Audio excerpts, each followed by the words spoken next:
daawada maanta waxaynu sheegaynaa 10 arrimood oo ay tahay inaanad cidna aanad u sheegin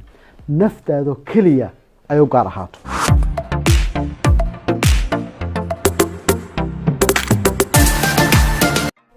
waa 10 shay oo ay tahay inay sir adiga ku ahaato cid kale hadaad gaarsiisana dhib bay ku keenaysaa. 10 shay koow waxa ka noqonaya waa in ahdaafta shakhsiga ee aad dejisatay iyo mashaariicda shakhsiyan aad adigu wadato ee rabtay inaad samayso cidna iskaga sheeg. haddii aad rabto inaad ganacsi abuurto oo fikrad ganacsi aad haysato ama ahdaaf baad dejisatay ama mashruuc baad rabtaa oo runtii waxbarasho inaad qabato cidna ha u sheegin. sababtu maxay tahay? sababtu waxay tahay koow markaad qof u sheegto qofkan wuxuu noqon karaa qof wanaagsan oo ku jecel. markaad fikradda u sheegtay waxaad wadatay ahdaaftaada iyo mashaariicdaada intuu ku farxo ayuu ku amaanaya. markuu ku amaano dhib baa kugu imanaysa. markuu sidaa ku amaano sida cilmi nafsiga ay sheegayaan markuu ku amaano naftaadu raaxay dareemaysaa, sacaadiye raaxayr baad dareemaysaa, nafis baad dareemaysaa. taasi waxay keentaa hormoonaad bay soo saartaa. hormoonaadka markay soo saarto qalbigii ay u dirto maxaa imanaya? maskaxdii waxay aaminaysaa hawshii la qabtayba. maskaxdii waxay aaminaysaa in hawshii la qabtay. taasi maxay kugu keenaysaa? hadhow markaad hawsha istiraab bilow in caajis iyo daal iyo dibugurasha kugu dhacdo. sababtu waxa weeyaan ammaantii aad heli lahayd markaad barnaamijkan qabato ama mashruucan qabato ayaad sii qadimatay.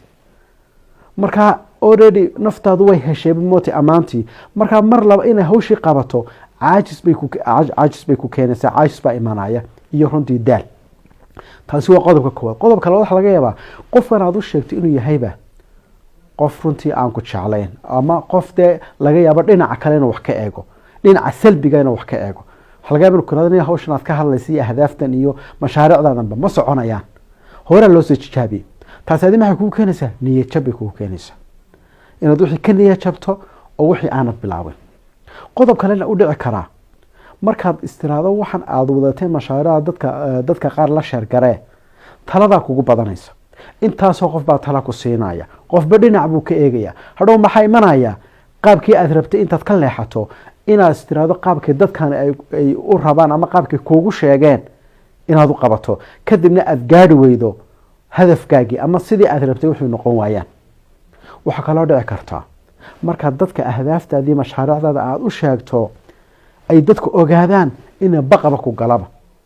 oo istirado niyo haddii aad muxuu hawsha qaban weydo ama si qaldan u qabato bilaa dadku ku caayaan, bilaa sidii ay filanayeen aad noqon weyda. markaa baqaa ku galaya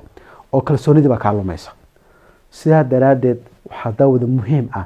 howlahaaga runtii mashaariicda ku saabsan iyo ahdaaftaada shakhsiga ujeedooyinka aad noloshan ka leedahay rabtay inaad gaadho cidna ha u sheegin.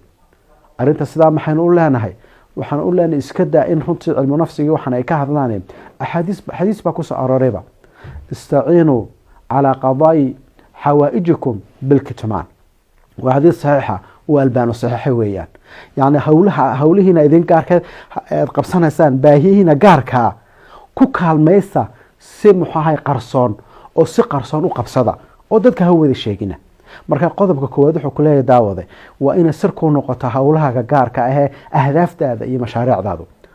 qodobka labaad ee la rabo inaana cidna u sheegin oo uu sir ku ahaado waxa weeyaan haddii ixsaan aad samayso, haddii wanaag aad cid u qabato, wanaagga cidaad u qabatay ha sheegin dee. qof faqiiraad caawisay, qof dhiban baad wax fiican u qabatay, in khayr baad qabatay qof aad u samaysay, qof baad shaqo geysay dee ha sheegin. haddii aad sheegto wixii wanaageed samaysay laba dhibba way keensanaysaa. in qofkii waxaan aad u qabato ku nacaba. marka qof meel aad shaqo geyso oo maalin kasta tira hebel baa shaqo geeyey, halkaad is leedahay qofkaasi ammaan buu ku hayaa, nacayb buu ku qaadaya. sababtoo meel kasta markuu ka maqlo hebel baa meeshaa ku geeyey aakhirka ku nacaya. taasi waa mid muhiima. talabaad ka dhici karta waxa weeyaan wanaaggii aad samaysay markaad sheegto inaad ajarkiisii weydaba oo man iyo adan iyo adaba quraanku waa diiday in muxaahayay runtii la raaciyo wixii wanaagga la samaynayo. marka qodobkaasi wuxuu ku leeyahay war wixii wanaageed qof u qabatana ha sheegin. aakhirada ajar heli. haddaad qarisana waxa laga yaabaa inaanay sheekadu isqarino qofkan waxaad u qabatayba inuu isagu sheegaa dhici karta oo halka amaantu kaaga timaado laakiinse adigu waxba ha sheegin sir ha ku ahaato dawa qodobka saddexaad ee tahay inaad qarisaa wax weyn cidna aanad u sheegin khilaaf hadduu idin dhex yeelo adiga iyo reerkaaga mashaakil hadday jiraan adiga iyo reerkaaga iyo xaaskaaga adiga iyo zawjka ama ninkaaga hadduu khilaaf idin dhex yaalo ha sheegin mushkiladda ugu weyn waxa ay tahay labada qof is qabaa markay khilaafkii dhex yeelay ay dhexdooda ka dhex saaraan cid kale u sheegaan xalku aad buu adkaada bal waxa dhacda labadii qof marka cid kale u waramaan inay asraar faafiyaan oo gabadha ninkii ay wax ka sheegto ama ninku gabadhii wax ka sheego taasi maxay keensanaysaa ninku markuu maqlo hadalkii gabadhiisu ay ka sheegtay ee dadka kale ugu sheekaysay gabadhu markay maqasho ninkeedu hadalku dadka kale ugu sheekeeyay nacayb bay sii siyaadisaa kurri bay sii siyaadisaa inay isu imaadaan way adkaataa sidaa daradeed baa la yidhahdaa war khilaaf kasta oo jira mashaakil kasta oo dhex yeela labada qof ee isqaba waa inay si hoose u xalistaan xataa waalidka inay gaadhsiiyaan maaha kaliya waalidka goomaad gaadhsiin kartaa iyo ciddii kale ee khubaro ah waxaad gaadhsiin kartaa marka waxba laga qaban kari waayo ay u baato cid kalena soo dhex gasho marka waa loo sheegaya laakiinse inta ka horeysa in la qariyo labada qof ay ku koobnaato ayaa aada u muhiima qodobka runtii arintaa kusii xigaa waxa weeya ee afaraad ee muhiimka waxa weeya ay tahay daawada inaad qariso wixii hantiya iyo nicmo ah ee ilaahay ku siiyey waxba ha ku faanin oo ha sheegin haddii dhaqaale aada haysato iyo alaab kale iyo adduun badan aada haysato dee inaad dadka usoo bandhigto oo tirado waxaanaan haystaa akownka intaas ay igu jirta kaanaan haysta nicmadii ilaahay ku siiyey aada sidaa kolba dadka ugu faanfaanto ood u sheegto arrimo badan oo dhibaatabay keenta kow waxay keentay xasad oo dadka aan waxba haysan ee runtii muxuu ahaayey aada waxaan u sheegtay qaar badan inay xaasidnimada ku dhacdaa dhici kartaa bal qaar badan oo wax haysta oo kula midi inay ku xaasidaan baa dhici kartaa xaasidkaasina u dhiban kuu keeno waxa kaloo dhici karta il baa dhici karta cayn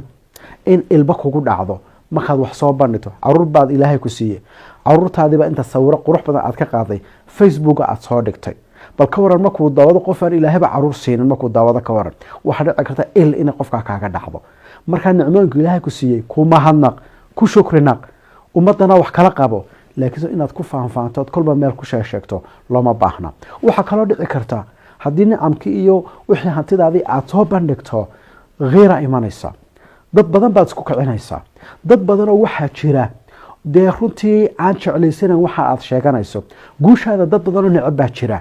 markay guushaadii arkaan waxa laga yaabaa isku dayma inay ku dhibaanba oo dhinac kale kaaga imaadaan oo waxaanad filinaynba lagugu bilaabaa dhici karta marka waxa lagu leeyahay war wuxuu ilaahay ku siiyeyna ilaahay ugu mahadnaq dadka kula joogay dee guriga aad wada deyntiin waad u sheegi kartaa iyaga reerkaaga iyo xaaskaaga dee waad la wadaagaysaa oo mahadda ilaahay baad ku wada mahadnaqaysaan laakiinse cid kasta inaad uga sheekayso iyo meel kasta aad soo bandhigto waa arrin aada looga fiican yahay weliba waa arrimaha aadka imika u dhaca facebookyada qofku in yaroo u korodhaba inuu markiiba soo dhigo taasi khatar bay kugu keeni kartaa qodobka shanaad ee dawada waxa weeyaan ay tahay inaad qarisaa cidna aanad u sheegin dembiye haddaad gashay akhtaabaad samaysay dembiyaad gashay waxba dadka ha u sheegin waxba saaxiibadaha ha u sheegin xalay waxaasaan sameeyey xalay dembigaasaan galay sidaasaan sameeyey arrintaasi khatar aada u weyn weeyaan bale diinta marka laga hadlaayo axaadiis baa kusoo aroortay ilaahay dadka inuu dembi dhaafo laakiinse dadka la jahra ee kor u qaada xumaantooda kuwaasi inay dembi dhaafkoodu uu meel adag ku jiro ay axaadiisu sheegayaan oo ay adagtahay loo dembi dhaafa marka runtii waxaa muhiima inaad dembigii aada samaysay inaad qariso weeyaan oonad adigu sheegin ilaahay oo kaliya u sheeg ilaahay u toobadkeen ilaahay dembi dhaaf weydiiso laakiinse xalay waxaasaan samaynay iyo waxaasaan sameeyey waa arrimaha khatarta waxaa laga yaabaa iminka adigu inaad asxaabtaada la sheergaranayso waxaasoo kale laakiinse beri ka maalin waa lagugu caayaya waa lagu rikool garanaya maalin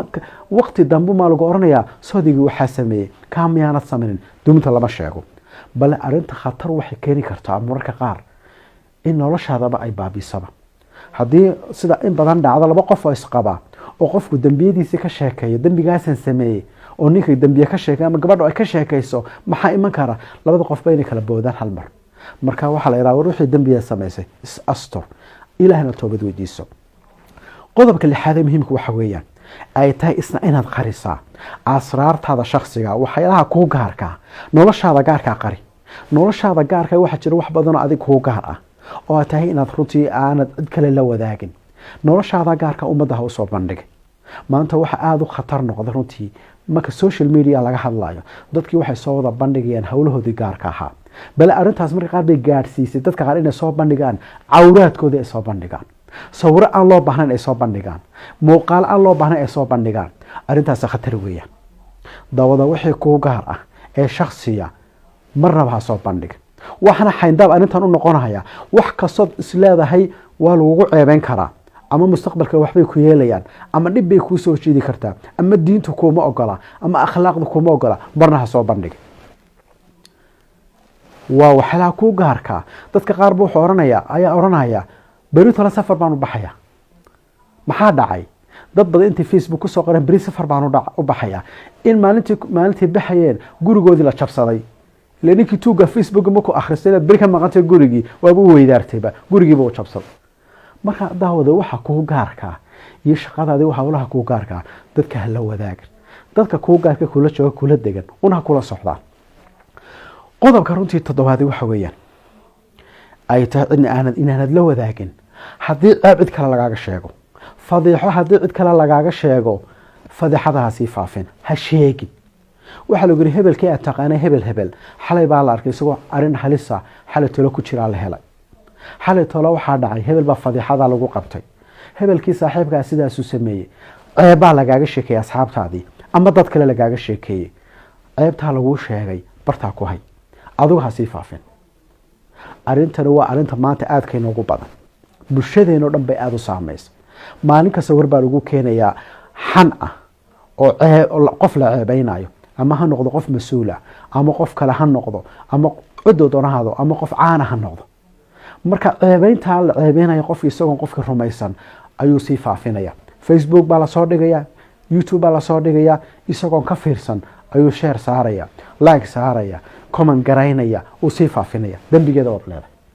wax kasta oo afaafiso ceeb ah oo qof kale aad lagu ceebeynayo oo adigu afaafiso dambigeeda qayb ka tahay marka daawada isku day inaanad ceebaha dadka aanad faafin ceebaha dadka inaanad faafin oo halkooda ku joojiso oo halka ku asturto oo haysato oo cid kale aan la wadaagin taana isku day daawada qodobka 8aad waxa weeyaan ay muhiim tahay isagana inaanad cidna u sheegin waa mashaakilka iyo iyo waxyaalaha adiga ku qabsada dhibaatooyinka adiga ku haysta ee gaarka ku ah iyo mashaakilka gaarka ku ah ee ku haysta iyo waxyaalaha runtii dhibtooyin kugu ah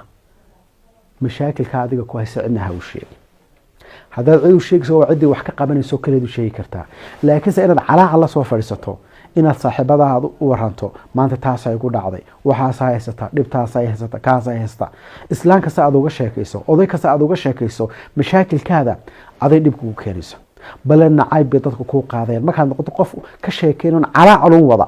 oo markaas mashaakil yaro gaaro ku dhacayo ka sheekaynaya oo noloshiisu ay mashaakil tahay markay dadku ku arkaan laguma jeclaysanayo mashaakilka ku haysta ilaahay subxaanahu wa ta'ala la kaasho ilaahay xaqiisa aad ilaahay inuu kula xaliyo raadi cibaadadiisa badi laakiinse bani aadamku waxba ha u calaacalan waxba dhibaatooyinkaaga ha u sheegin wax badan kaalama qabanayaan bal wax laga qaar badan kugu farxaanba oo ay muxuu hayaa runtii ay inta adigu islaada way ka naxayaan hoosta bay ka faraxsayeen marka sabirkan la sheegana wax kale ma aha waanad u adkaysato dhibtii oo sheeginde haddii already aad dhibtii sheegto dhibtaas ay haysataa dee maad sabrin marka sabirka iyo dulqaadku waxay noqonayaan waxay kugu dhaca oo adkayso oo sabir ilaahay weydiiso sidaad uga bixi lahayd iyo dariiqad uga bixinayna dee raadi haddii cid jirto wax kaala qabanaysa laguma diidana inaad u sheegto waad u sheegi kartaa oo qaab sax ah u sheegi kartaa qodobka 9aad waxa weeyaan ay tahay inaanad sheegin waxa weeyaan haddii ay jirto cibaado ku gaar ah oo adiga ilaahay oo kaliya isku ogtihiin cibaadada ha ka sheekeen waxa la yiraahdaa sida ugu fiican waxa weeyaan qofka iyo ilaahay inay jirto cibaado u gaar ah oo cid kale aan labadooda kale isla ogyahay yani inaad samaysato cibaado yaro khafiyo qarsoon oo kaligaad ogtahay iyo ilaahay waxa la yiraahdaa waa shay nolosha qiimo gaar u sameeya salaada jamaacada masaajidka marka la eedaamo 5 minute ka hor baad masaajidka gashaa maalin kasta dabeecadaas aad leedahay 5 minute ka hor eedaanka inaad masaajidka gasho waa dhaqan aad u wanaagsan dhaqanka adiga og iyo ilaahay cidna ha u sheeg hore aniga dabeecaddeeda waxa weeyaan masaajidka ma kala eedamo 5 minute ka hor baan gala waxba dadka u sheegay waa cibaado adiga ilaahay idin dhaxaysa waana ku anfacaysaa oo waxtar weyn bay leedahay balad isbedel walaayab leh kugu sameynaysaa marka arintu tahay arin sir ah adiga ilaahay idin gaara marka cibaadooyinka noocaas aad leedahayna cidna hayskaga sheegin dawal qodobka ugu dambeyn ku soo khatimina waxa weeyaan ay tahay cidna inaanad u sheegin waa ruuxii sir ay qofku sheegay oo kiri waa sir cidna ha u sheegin sirta lama faafiyo marka wixii adiga iyo qof kale idin gaarana waxa muhiim ah inaad cid kale aad u sheegin oo adiga gaar ku ahaato